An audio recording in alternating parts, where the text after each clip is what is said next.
Where's Tuhan min Freon, and welcome to yet another video.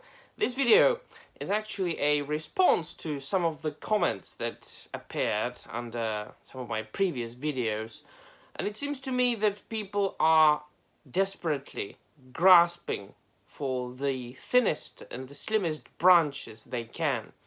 The people who just cannot accept the fact that Tolkien based his Arda, his Middle-earth stories, so deeply in European myths and European folklore and European history, medieval Europe and pre-medieval Europe, and clearly and exclusively, here and there with hints of some other cultures, but only hints, that they just have to point out each and every time a sentence or two that are taken out of the context, for example from Tolkien's notes or from one of his letters, and they just take this little extract, take this little sentence, this little word that could be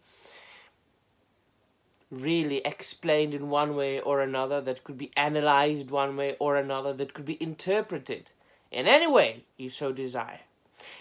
And they intentionally say, oh, this means that, because I want this to mean that. To provide you with an example, the Harfoots Tolkien described as being of a darker skin than the other breeds of hobbits. And immediately people grasped this little branch and they said, oh yes, African-looking hobbits are canon! And they can appear in the Rings of Power.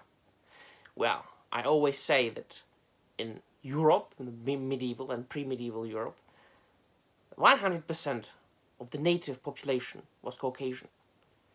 But there was, of course, a plethora of shades of humans. If you look at people from Scandinavia and people from Greece, well, they are all European, but they look very much different, don't they? But they are both Caucasian. We are not talking about, people from a different continent. And then they say, oh yes, but there were archaeological excavations of a bone found in Europe, from Africa, of a person that comes from Africa originally. Yes, it is of course highly probable and highly possible that a person from Africa appeared in medieval or pre-medieval Europe. Do you know anything about history? Do you know about the Roman Empire and about the fact that the Roman Empire reached to northern England, or what is now northern England, to the Hadrian's Wall, that stopped the Picts from attacking the Roman Empire, and of course to Egypt? And have you thought about the fact that the Romans brought people to labor against their own will from both Britain and Africa to, for example, Rome, Italy, and any other territory occupied by the Roman Empire? But we are talking about a settlement, a nation of people, a huge agglomeration of inhabitants settled on the European continent in medieval and pre-medieval Europe. You can't argue with that about that. And then they are not willing to accept facts, like true archaeological excavations or the words of Professor Tolkien himself. And that is why I urge you to read his letters, all his letters, of course. They can be bought in a very cheap paperback. Read them all, and you will know. But for this situation, for this context itself, I would like to point you to a specific letter. And that is letter number 131, I think it is. Indeed, it is 131 to Milton Waldman, in which Tolkien explains, some people could say briefly, some people could say in length, the origin of his creation. I am not going to read out the entire letter. This video would be like an hour long, so I do urge you to buy this copy of the book to read the letter, but I would like to read, it's not taken out of the context. I shall read a long paragraph, but for the entire context, just read the whole letter or Google it. But you should buy it, because, this should be in everybody's collection.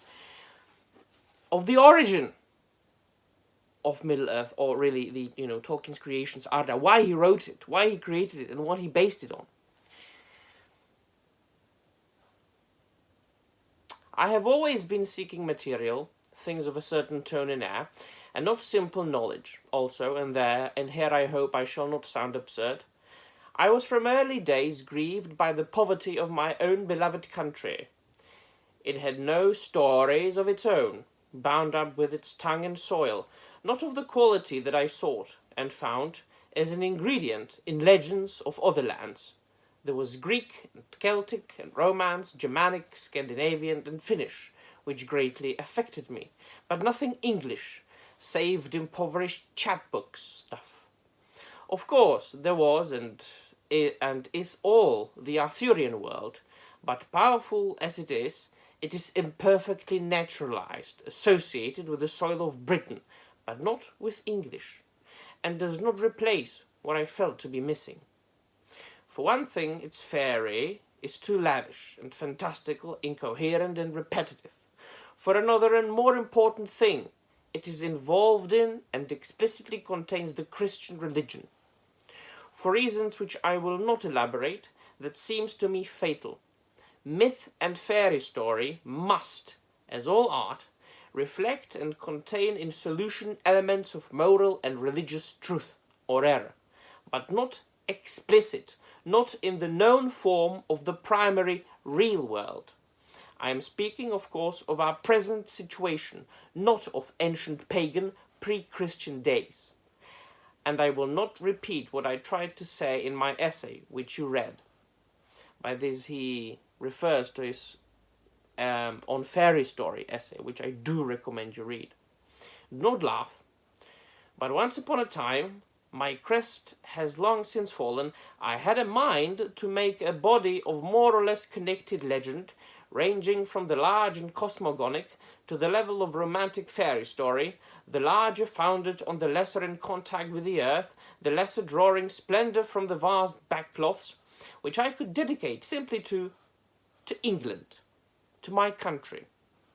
It should possess the tone and quality that I desired, somewhat cool and clear, be redolent of our air, the clime and soil of the north-west, meaning Britain and the hither parts of Europe, not Italy or the Aegean, still less the east, and while possessing, if I could achieve it, the fair elusive beauty that some call Celtic, though it is rarely found in genuine ancient Celtic things. It should be high, purged of the gross, and fit for the more adult mind of a land long now steeped in poetry. I would draw some of the great tales in fullness, and leave many only placed in the scheme and sketched. The cycles should be linked to a majestic whole, and yet leave scope for other minds and hands wielding paint and music and drama. Absurd. So what do you think about that? What do you think about these words, about the letter 131, written by Professor John Ronald Reuel Tolkien, about the creation of Arda, of his stories, of his cosmogony? I have said this many times in my videos. Do you know why? Because I've actually read the books. And I have read on the books. And not only have I read The Lord of the Rings and The Hobbit and The Silmarillion and all the books that were posthumously published by Tolkien's son Christopher, but I've read all the letters. I read everything. I've tried to read everything that Tolkien put down with his own hand. And I've studied a long time at university, European history, European mythology, Germanic literature, Old English poetry, and Old English, the language, along with Tolkien. So please don't try to tell me that the Rings of Power, or Lord of the Rings and Prime is accurate and is not crapping on Tolkien's legacy. And yes, people are, of course, entitled to their own opinion. But I am a Tolkien purist. So, you really can't argue about that. I mean, you can, but I will always be kinda about adaptations, you know. I mean, for all I care, do whatever you can. I mean, it's not up to me. You can do whatever you want. You know, Amazon, Bezos, people there. But I will always read the books. I'll always enjoy the books. And if it wasn't for this channel, because I quite enjoy making these videos, I wouldn't even watch the series. But I'm dedicated to watch the show so I can make reviews on this channel. So I can entertain you, my friends. But what is important today is let me know in the comments down below what you think about the letter that I've just read. If you agree with me or not, there will be some people that will agree, there will be some people that won't agree, but you know, we are free people and I am pro freedom of speech. And I love to engage in an intelligent and educated discussion. So please leave a comment down below.